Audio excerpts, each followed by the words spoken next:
Hello, my name is Xavier Mercado, and this is Spearhead Conversations. Today, I'm joined by a special guest, Torin, 2 times Turner. He's straight out of Racine County. I met him about a year ago. I saw him going into a weigh-ins. Even before that, I had met him. I had at least tried to talk to him, but he was in mode. And when I say that, he stepped up to weigh-ins, looked at his opponent, and you could tell he just wanted to basically kill the man. Later on that night, I watched what he did to his opponent. He very much did that. From that day on, I grew respect, and I started working alongside him as far as putting out promotional videos and just wanting to be a part of his journey. I've been inspired by it. He has a great character to himself. So definitely with this, we finally are at the point where it's his time. So without further ado, how you doing, Torin? I'm good. How you doing, man? I'm doing good, man. Man, we've been working at this for a minute now. You got fights under the belt. Yes, sir. And, you doing some work out here, man. Yeah. How you been otherwise? How's training going? Everything's good, man. I just been, working harder this time around. Yeah? Because I know I got that belt on the line this time. Yeah, man. Briefly, you're from Racine. Yep. You had previously boxed, and then you took a hiatus. Correct. And now you're back. Yep. The first fight I saw you was at Menominee Casino, if I'm not mistaken, right? Green Bay, I believe. Was it Green Bay? Yeah. Okay, it was Green Bay. What was it like, that first fight being back? It was nerve-wracking. Yeah? And until the first punches are thrown, Yeah. you kind of take a step back and think about what's going to happen or what could possibly happen. Yeah. Man, well, here we are. Fast forward today because we'll get into all of that.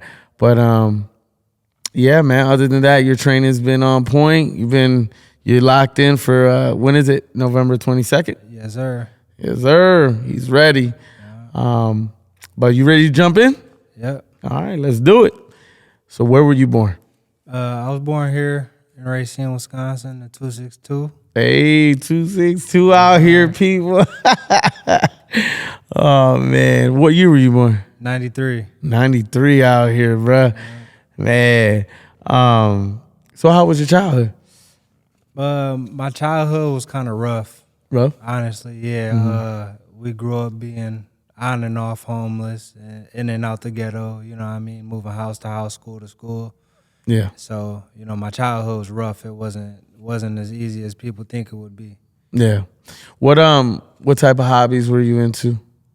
I grew up in the sports. Sports? So football, basketball, baseball, track, just the normal sports that everybody was into. Mm-hmm.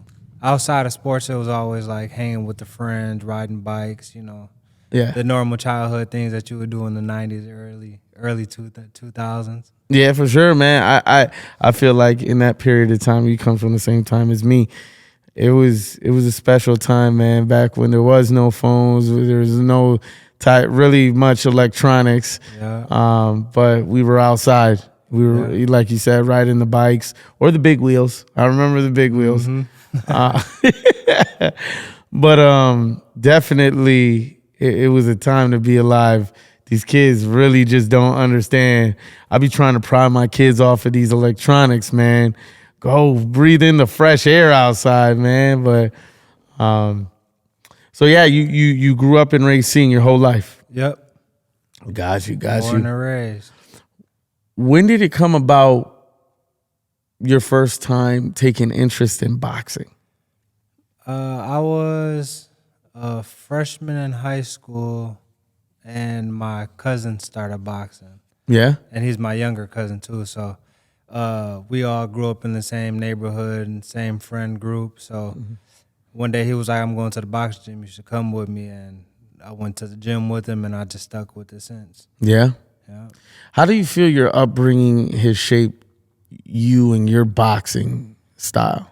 I grew up rough. I got in a lot of fights. So it was like, I'm not scared to step in with whoever I got to step in with, because street fighting, you can't be scared of those people. You know what I mean? And like a lot of people I was around, my friends and my family, my brother, like they would get bullied, and I would have to be the one to step up and whoop somebody's ass. Who were influences inside the boxing ring and outside? I would have to say my coach, Steve Golden. Yeah. We met. I was actually fighting one of his fighters at my first boxing match as Yeah? an amateur. Yeah, and I lost. And I got with him after that, and he's been my trainer since. He's always treated me like a son. He's always been in contact with me, good or bad times, you know, stuff that I was going through. He's just always been there. So Yeah. yeah, always willing to train me and always willing to get, you know, come to the gym. Man. Well, you need those type of people in your life. You need people, mentors, and just somebody who genuinely cares. And to be surprised, it is hard to come across people like that. So at the end of the day, yeah, man, it's good you have someone like that. Let's do this for him, all right? Yes, sir. There we go. So talking about your first fight, let's channel back to that. So you remember your first fight? Yeah, most definitely. Walk me through the emotions before getting in the ring and such. I was one of those tough kids. You know, I wasn't scared of anybody, scared to hop in the ring with anybody. So I was actually fighting a dude named Oscar. He was from Racine too. They boxed on the other side of town. And first round, I came out real hard, you know what I mean? I ended up running out of gas second to third round. He basically just picked me apart. You know, I was out of gas. I didn't have nothing else left in the tank. So Isn't it crazy? Like, man, I'll tell you something to relate to it. It was the first time performing on stage where I was doing multiple songs because I used to do music back in my day. And, you know, with boxing, with performing on a stage, it has to do with breathing. yeah. And when you don't know how to correctly breathe, how quick you lose your breath. And then you have to, well, with boxing, you have to carry yourself through these rounds while trying to breathe. Yeah. I'm up on stage. I was over here I was about to pass out. What was it like coming outside of that fight? It was really, honestly, it was embarrassing. Yeah? You know, because I was this big, tough dude. Everybody at school was scared to fight me. You know what I mean? So, like, after losing the fight, like, it was honestly embarrassing for me. Man. Yeah. Well, learning lessons from there, you decided, obviously, to stick with it. Yeah, everybody was still scared of me after that, so, you know what I mean? Hey, man, as long as you got the hands to show these people, hey, still don't step on my feet. Yeah, most definitely. Well, you know, boxing is a part of your life now. Walk us through the grind. Walk us through behind the scenes or the type of discipline it takes to be in your shoes. I mean, first of all, you know, you got to leave all the outside stuff alone. You know, drugs, liquor, you know, stuff like that. I dropped all of that right when before I started training again. So it was like that, leaving the drugs behind, the nasty diet and fast food and stuff, and then just focus and being disciplined for real to just tell your friends like, no, I'm not going out with y'all this weekend. You know, I can't do this and I can't do that. There's a few things that you can't do that you have to know in the back of your mind, like this is gonna make me feel crazy come Monday when I have to train again. So you know, obviously sex. You know, that's a big thing for men. Yeah. In boxing is you can't have sex for a whole month leading up into your fight. So Get out of here. Yeah. So, you know, Is it like saving some that testosterone in your body? Oh, wow. Yeah. I guess I never looked at it like that. You're losing grams of protein every time you do. For real? Yep. Man, we learn something new every day. Man, was that early on? Was that a shock for you? Because that's a shock for me right now. I ain't never thought that. Early on, I was still doing it. Yeah. You know what I mean? I was still doing it. So it was like, it didn't really bother me. But now that I'm on the stage that I'm on now, Yeah. I make sure that, you know, I stay disciplined enough not to Nice, man. do that. Hey, salute you, bro. What do you feel is the biggest sacrifice you've had to make in order to chase this? Really is a lot of time with my family and with my kids. Like I bring one of my daughters with me every morning when I come train. Um, and then just like having to spend less time at home. Yeah. That's just the biggest sacrifice that I've had to give up so far. You know, a lot of people have to sacrifice a lot of other things, money, jobs, and stuff like that. And I'm blessed enough not to have to do that because I work on my own schedule. But really, just being able to spend a lot more time with my kids than I would. Yeah. Yeah. How do you, even with this, how do you mentally stay locked in with, when, especially when, you're in training, your body wants to break down. I just have the mentality that I gotta push through it. You know, I've been through things that are a lot worse than my body wanting to break down. You know what I mean? And mentally wanting to stay strong or break down. So there's a lot that comes in a factor, a lot that motivates me on a daily basis. What lessons have you learned in the ring that translate to outside? The discipline of it's chess, not checkers. Okay. You know what I mean? Boxing is a chess match. If you move too fast, then you're gonna end up playing checkers. How do you process setbacks? How do you channel them? It's motivation. Yeah. A setback isn't anything that's gonna stop me. You know what I mean? As long as there's a path laid out in front of me, then I'm gonna just keep moving forward. Do you feel at points they teach you patience? Yes, most Yeah. definitely. Yeah, patience is definitely big in boxing. How do you feel the patience you've learned has defined you? Patience is the biggest thing with having kids. You know what I mean? Yeah. You got to be patient. They might do the smallest thing and it might irritate you, but at the same time, you got to remember like these are our kids. So patience in boxing has definitely helped me with Yeah. my patience outside of the ring with my kids for sure. In moments of doubt, what do you feel has kept you square? My family, Yeah.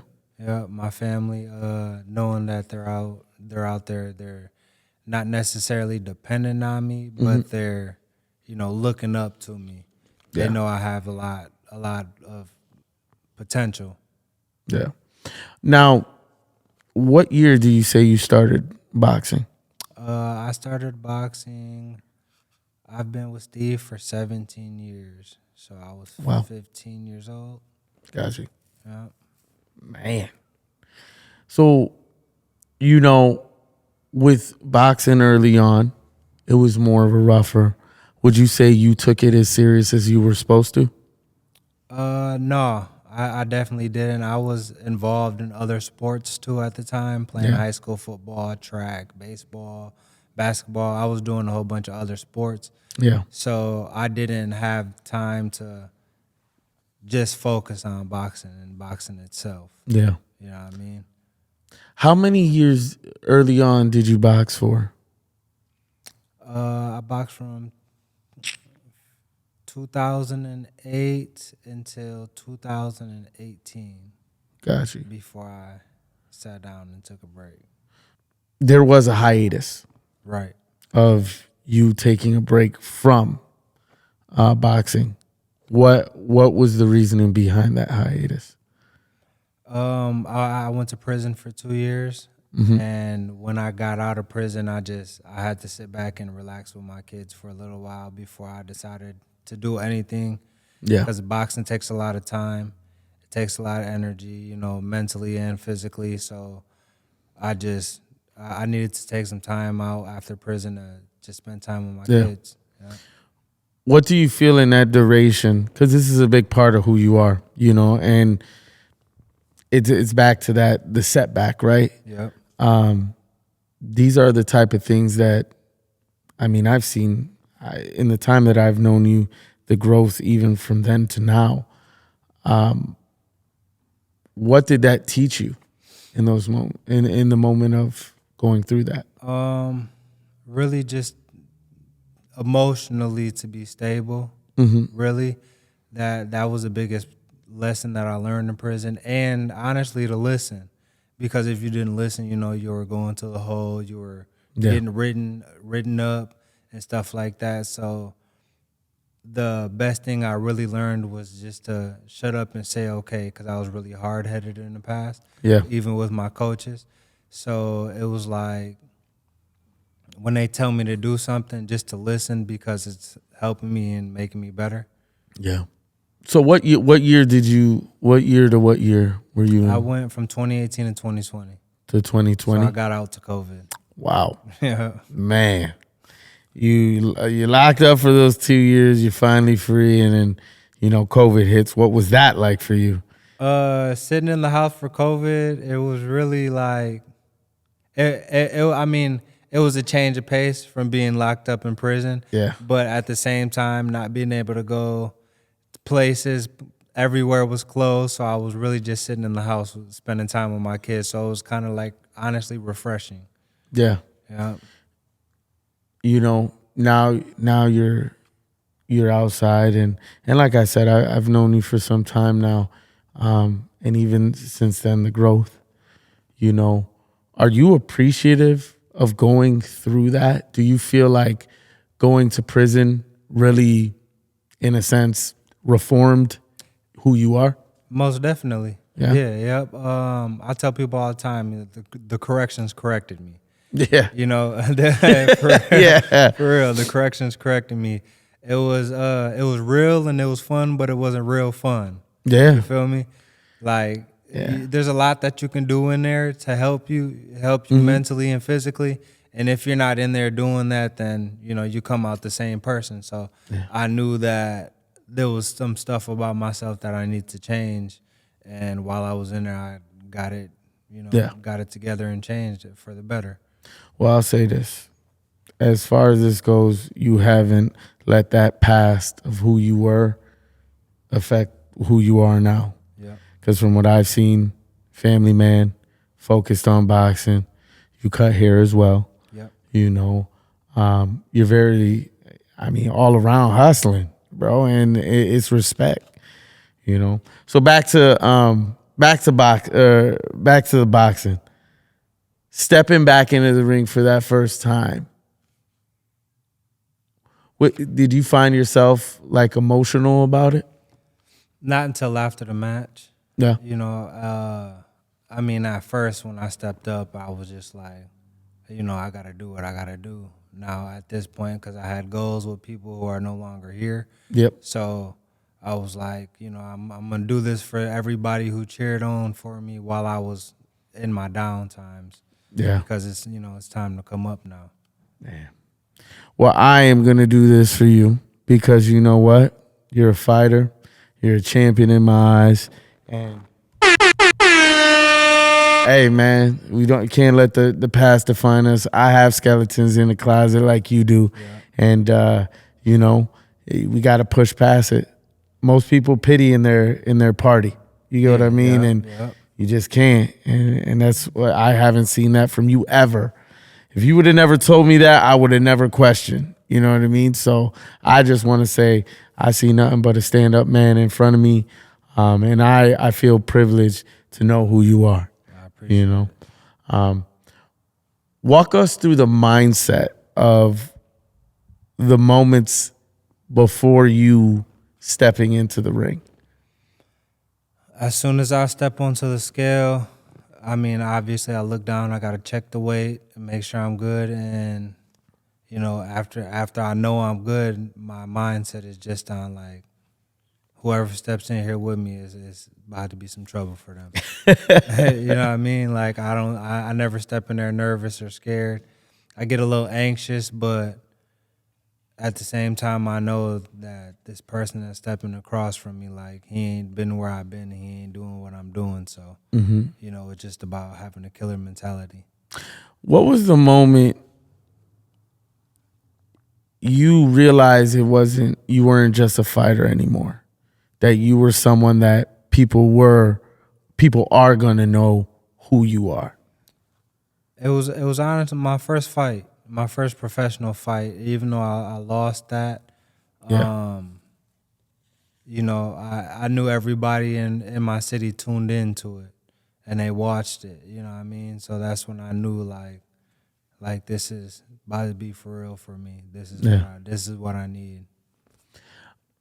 How does it feel to inspire others? I mean, because your influence in Racine is, I've seen your online presence. I mean, man, the video first promo we ever did together, Yeah. I think almost 10K. Yeah, yep. I'm up there somewhere. It was up there. It got up there, man. What was it like to see all those people commenting? These weren't bots. These were actual people. Yeah. Just acknowledging that who you were and how they were proud and just happy for you. To know that my city's behind me, to know that there are kids and other adults that look up to me. Some of them have been in the positions that I've been in, and some of them haven't. Yeah. And a lot of them know where I have been. So they're like, it's definitely humbling to know that they're looking up to me and they're inspired by what I'm doing and where I'm at now compared to where I was before and what I was doing. Yeah. You know, in the years to come, when you're no longer lacing up the gloves, take a step back. When people mention your name, what do you hope they speak? Positively, obviously, you know. Yeah. I want them to, know that I'm gonna be the first person in Racine with a belt. Yeah. In history, you know what I mean. I'll be the first champion from Racine, and I just want people to, tell their kids, their grandkids, that he went here, he did this, and then he ended up here. So he was at the bottom before. So I just want them to refer to me as somebody that their kids and their grandkids can look up to. Do you see boxing as a sport or a calling? This is definitely a calling. Yeah? Yeah, it's definitely a calling. And no, there's not too many people built for this. Yeah. You know what I mean? What do you feel has gravitated boxing so much for you? Like, that it's so personal? Because I do see that. Like, when I say the first time I met you before you even went to weigh-ins. And it was just, you were already locked in. So I'm someone that you don't know. It was little talk. It was short talk. It wasn't that many words. And, seeing that's passion. And for me, that was inspiring in that moment because I'm like, is this an act or is it, you know what I mean? Is this serious? And then I see you go to the weigh-ins. And the way you looked at that dude, you wanted to kill him. Yeah. You wanted to kill him. Like, there ain't no going, like, just the eye, the way you were locked on him. He's trying to make small talk, laugh with you, and you are just giving him this dead face. Like, nah, bro, it's not going to be like this. But then more so to see how that fight in Green Bay ended. Yeah. Oh, my God. Didn't you knock him in the first round? Yep. That's right. Yep. Man, I see that it's a calling for you, especially off of the first time I met you. It was before that weigh-in in Green Bay. There was no act. It was you were ready, locked in mode. And then seeing what you did later on that night in the ring, for me, that is all I needed to say. That I approached you after the fight and I said, I want to work with you. Yeah. I truly believe this is your calling. I truly believe that, this is what you're meant to do. With your children, how old is your oldest, if you don't mind me asking? My oldest is 11. 11? Yep. And for the ones that can really understand what you're doing right now, what have you seen from them? Have they came on to saying, hey, I want to box too? Or how do you feel that it's this lifestyle you're choosing has impacted them? No, none of them have actually said they want to box. You know, like I said, I bring my daughter, my youngest, my 2-year-old here with me every morning when I come to train, and she'll come in the ring and run around and make the little, psh, psh, you know, the noises and throw punches and stuff. Yeah. But really, just them being able to tell their friends and their teachers and, you know, all the people at their school, like my dad's a professional boxer. My dad fights this day. Yep. You know, my dad's fighting for a belt and stuff like that. Like that really like elevates them a little more in their class. It makes them one of the more popular kids because everybody thinks their dad is really cool for doing it. Yeah. You know what I mean? So none of them have actually came out and said like, I want to do that too. But, you know, I do tell them, like, you know, you got to learn how to defend yourself at the same time. So, you know, we're going to do little stuff here and there. How important is it for faith, family, and culture in what you do? I always put God first. Yeah. I pray before I step into the ring with my coaches. You know, I pray before I throw the first punch. You know what I'm saying? So it's like even while I run, I listen to sermons. Yeah. Like I don't listen to music while I'm running or while I'm sitting there before the weigh-ins or before the match. I'm listening to sermons. Wow. So it's like I always put my faith first. My family, I know that they're there in the crowd. I'll hear them. You know what I mean? Yeah. I know my family is there, and you know, just knowing that I have that on my side. I know God is in my corner. All my loved ones that I've lost are in my corner. So I know that that's all there for me, and they're all on my side to step in when I step in that ring. When you remove those gloves, who are you at the core? I'm a dad first. First of all, I make sure my kids see me in a positive light all the time.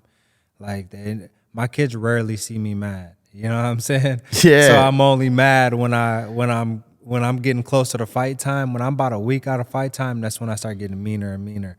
And it's not necessarily like towards other people, but my whole attitude switches because the day that weigh-in comes, the switch goes off.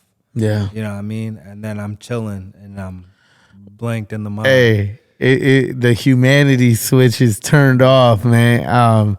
Shout out to Vampire Diaries because I used to watch that show. Actually, I'm rewatching it again, but in the show they got the humanity switch. Yeah. They turn it off. There is no feelings. There is no, and that's kind of like, again, that's what I saw the first time I met you. So like for me, that, you know, seeing that, it's a form of passion that I really appreciate.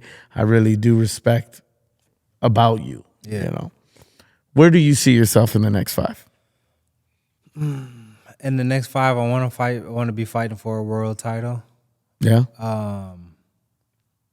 As far as like outside life of boxing, I want to franchise a barbershop. Yeah.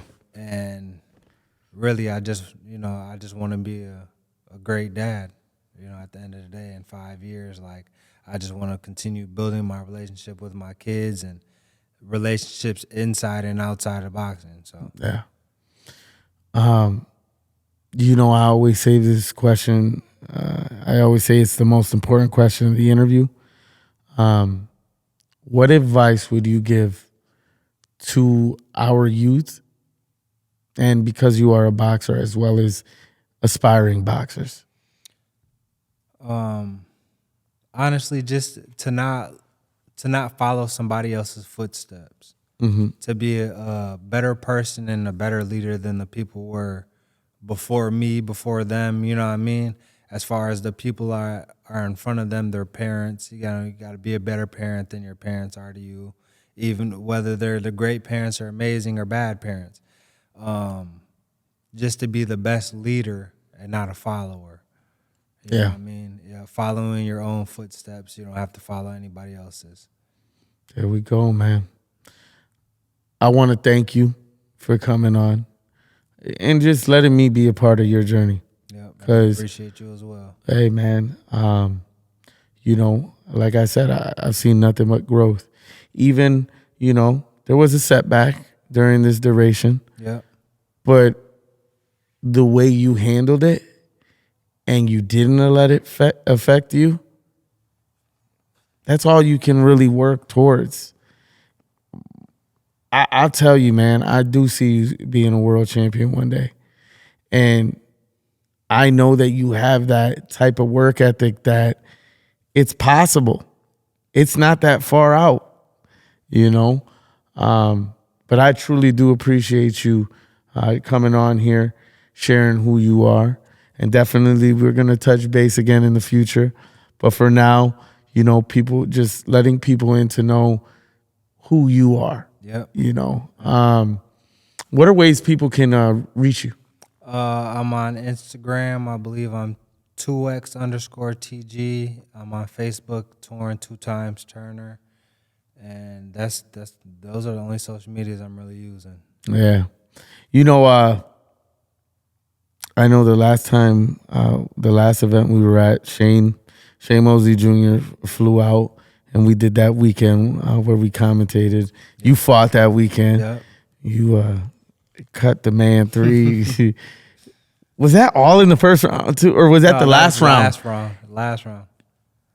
I got to say this before we cut out, but you only had 1 second on the clock. Yeah. 1 second.